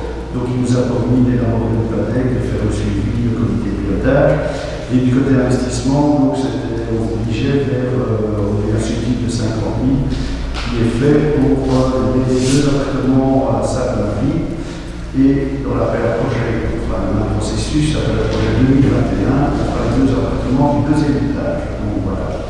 Et sur ce projet, on a fait sur fonds propres la rénovation du toit. Donc ce bâtiment, c'est l'école de Sainte-Marie, mais voilà, répondra aux normes des émissions de gaz à effet de serre. Donc voilà, on demande de voter pour assurer la pérennité de ce projet par la région. D'autres questions?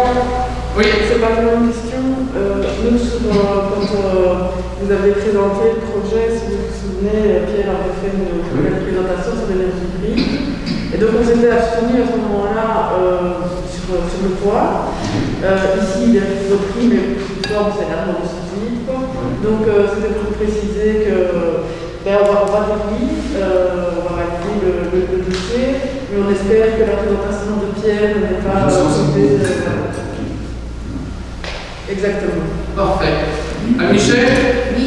Oui. Oui. Oui. Oui. Oui. Oui. Oui. Oui. Oui. Et oui.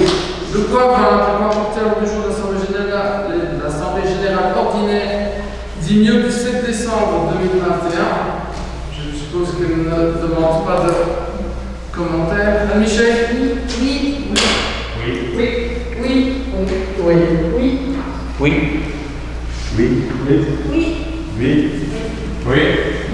Oui. Et oui. Dernier point à l'ordre du jour en séance publique, il s'agit du recrutement de l'ouvrier niveau D1 jardinier à titre statutaire à temps plein. Donc lors de la fixation du cadre du personnel communal que nous avions arrêté précédemment, nous avions maintenu 2 emplois statutaires comme brigadiers. Et donc voilà, ils vont entamer le recrutement en vue de pouvoir passer à ces emplois. Et dans un premier temps, donc, un emploi d'ouvrier en vue de procéder à ce recrutement à titre statutaire, afin de pouvoir, dans un second temps, à ce poste de brigadier qui est prévu au cadre et accessible uniquement par promotion.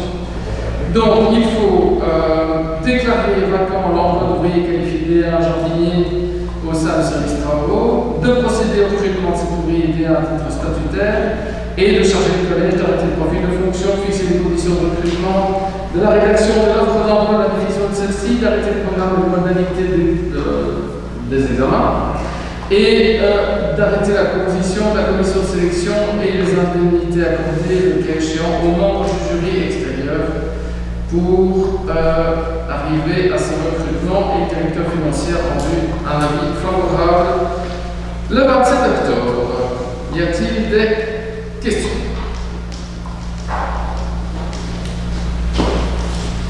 Anne-Michel? Oui. Oui. Oui.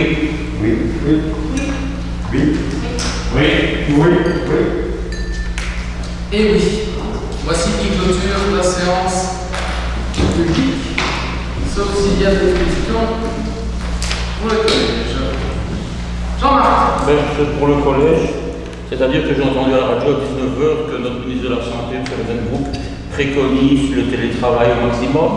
Alors je me demandais si le personnel communal allait montrer l'exemple ou pas. Et donc, depuis ce matin, nous n'avons pas fait la semaine passée parce qu'en fait la question ne se posait absolument pas. Avec les jours de congé, nous avions du personnel qui était en congé. Et donc, depuis ce matin, le télétravail et le système de rendez-vous a totalement pris. Je vous avoue que ça aurait été plus agréable, plus facile, en tout cas, enfin, plus agréable, c'est peut-être pas le mot, enfin, plus facile de faire une réunion de conseil communal en visioconférence. Le seul souci, c'est qu'à ce jour, le décret, si je ne me trompe pas, la directive générale, le décret de la région wallonne ne nous permet plus de faire de conseil communal en visio. Le décret autorise juste 20% de réunions du collège en visioconférence, mais pas plus. Donc, on est, pour l'instant, on est soumis à un régime de présentiel, mais je suppose que les choses vont évoluer, parce que comme toi, on entendait que la situation n'était pas très positive. Excusez-moi, c'est 20% des collèges ou 20% des conseils? 20% des collèges est autorisé en visio. Pour l'instant, il y a 0% des conseils qui sont autorisés. On ne peut pas faire de conseils communaux en visioconférence. Le décret a été sorti avec une date de fin quand il y avait en pleine pandémie, malheureusement à l'époque. Et donc, on se retrouve aujourd'hui à faire du présentiel obligatoire. Ça aurait été plus sécure et plus agréable que de garder le max comme on est en train de le faire maintenant. Mais malheureusement, je n'en pas le choix. Oui, Pierre. Je voudrais revenir sur un point déchet. J'en ai parlé tout à l'heure. Je suis de plus en plus offusqué de voir dans les faits de village qu'on continue à utiliser des gobelets jetables qui traitent parfait pour nettoyer du personnel communal d'un pays étranger. Et est-ce que le collège ne peut pas pousser parce que les organisateurs utilisent de plus en plus des gobelets réutilisables en les aidant, en donnant en traité des gobelets consignés, par exemple? Eh bien, il y a un certain nombre de gobelets réutilisables qui ont été acquis maintenant ici au niveau de la commune. Il y a un certain nombre de comités qui ont fait ces acquisitions au niveau de leur fonctionnement. Mais aujourd'hui, le gobelet réutilisable est totalement décommandé pour des raisons de Covid. Et donc, pour le moment, malheureusement, je ne sais pas ce qu'il faut dire, malheureusement, la recommandation c'est d'utiliser des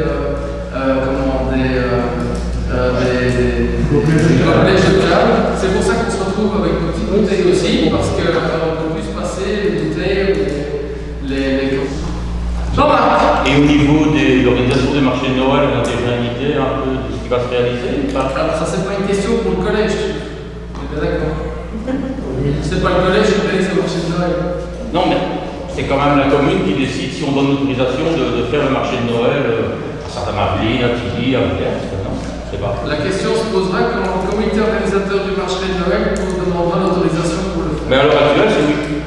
À l'heure actuelle, il n'y a pas d'élément de problème. Il n'y a pas d'élément qui disent le contraire. Je trouve qu'il y a eu un marché de mouvement qui a eu lieu hier, avec un bon succès, et c'est tant mieux. Peut-être que la situation les impositions du CODECO, du comité de concertation qui aura lieu ici le 19, peut-être imposera des choses plus importantes. Et voilà.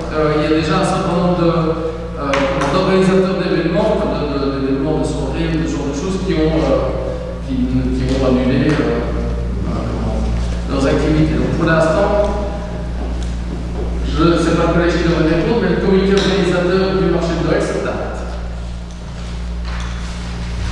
Parce que c'est une lourde responsabilité. S'il y a un point, l'avantage c'est sous chapiteau, c'est un peu plus souple que dans un bâtiment, et encore, à partir du moment où il y a un certain nombre de personnes, c'est plus compliqué à l'intérieur. Oui, Robin.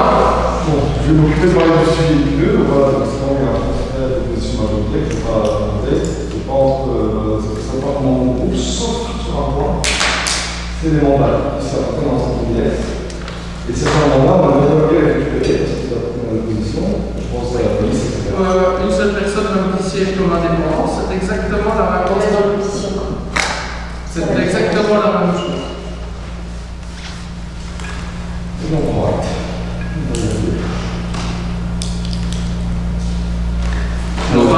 J'ai une question. Janvier. Faire une confirmation de ce que j'avais dit. Et j'ai demandé que le cimetière soit face à l'info, on l'entretient. Malheureusement, quelle déception, c'était un bourbier, ce cimetière. Cette année. Tout le cimetière. Il y avait un corbillard qui est resté calé pour en devenir convoqué. Donc ça prouve bien que ce cimetière est dans un état de préparation. Et vis-à-vis de la population et de la famille qui ont des défunts, je trouve que c'est lamentable. Je peux entendre. C'est un manque de respect.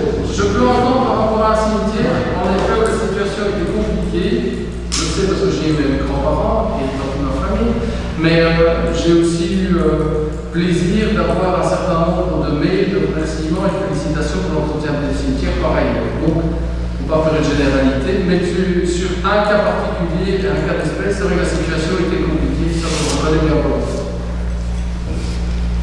Le savez, il y a des pavés certainement qui ferment à la commune. Pourquoi est-ce qu'on ne s'est pas mis un pavé dans les allées? On ne va pas encore rendre des zones totalement imperméables. Comment? On ne va pas rendre ces zones imperméables, pas bien. Non, tiens, non. Moi, j'ai demandé un pavé d'infiltration, ce qu'on a demandé. Et la mousse ne se met pas dessus quand c'est un pavé naturel. Allez, Jean-Pierre. Pour l'instant, ce qui est. Ne me répond pas parce que vous avez toujours raison. Non, mais je dis ça.